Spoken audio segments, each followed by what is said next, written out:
پایگاه اطلاع رسانی راسخون. ورق الان حرامه، خب نگاه کردن بهش حرامه، نه بشین 140 ساعت تو بهش نگاه کن. ایران آقا چرا ورق حرامه؟ اینا من بگم اینا رو بدونید، به خدا قسم همش نشانه‌های علمی دین شماست. ورق چون آلت قمار حرامه. تو داری 4 برگ بازی میکنی اون بغل، اما کسی که از اون بغل داره رد میشه میگه لابد داره 21 بازی میکنه. یا آلت شرط بندیه. خب و نمیدونن اینا چه بندگان خدا، بانک داره بازی میکنه.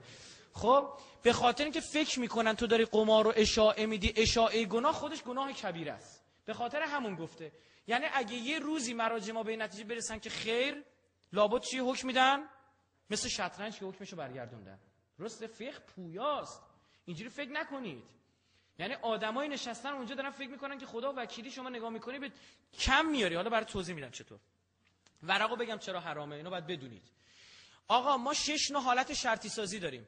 شرطی سازی نوع یک عادیه. یه چیز شیرین بهت میدن در کنار یک اتفاق، از این به بعد از اون اتفاق هم خوشت میاد. یا یه چیز بدی اتفاق بیفته کنار یک مسئله، همیشه دیگه از اون بدت میاد. بچه یه بار مسموم میشه، گوشت خورده، تا آخر عمرش اگه ولش کنی دیگه گوشت نمیخوره، چون دیگه شرطی شده. یا لواشک الان من به شما نشون بدم، شر شروع میکنی به ترشح بزاقتون. برای چی؟ نخوردی که بدنت فهمیده. بدن شما خیلی از خودتون بیشتر میفهمه.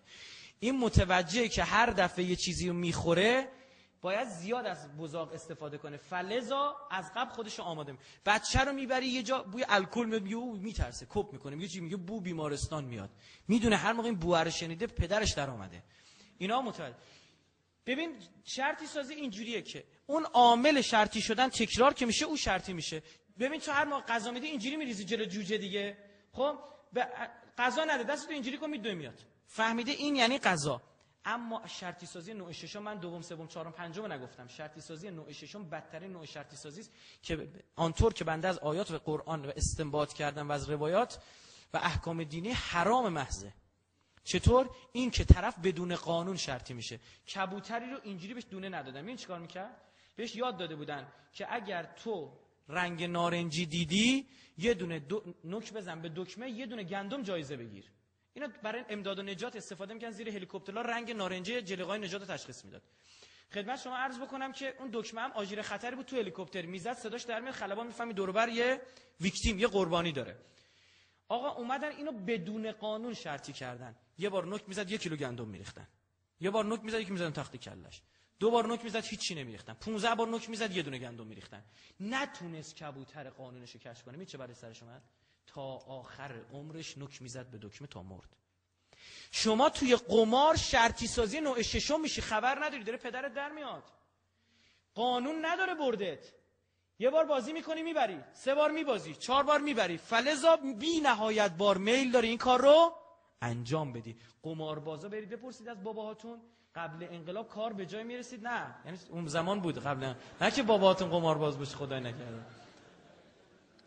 قبل از انقلاب خب گیری نبود، بعد انقلاب گیر دادن و جمعش کردن. نگاه کنید اونجا حالتی بود که طرف تو قمار خونه زندگیش هم میذاشت. بعضی مواردی شده بود که حتی مشهور بود بین مردم، طرف ناموس خوش سر قمار میذاشت. برای اینه میگه ورق حرامه.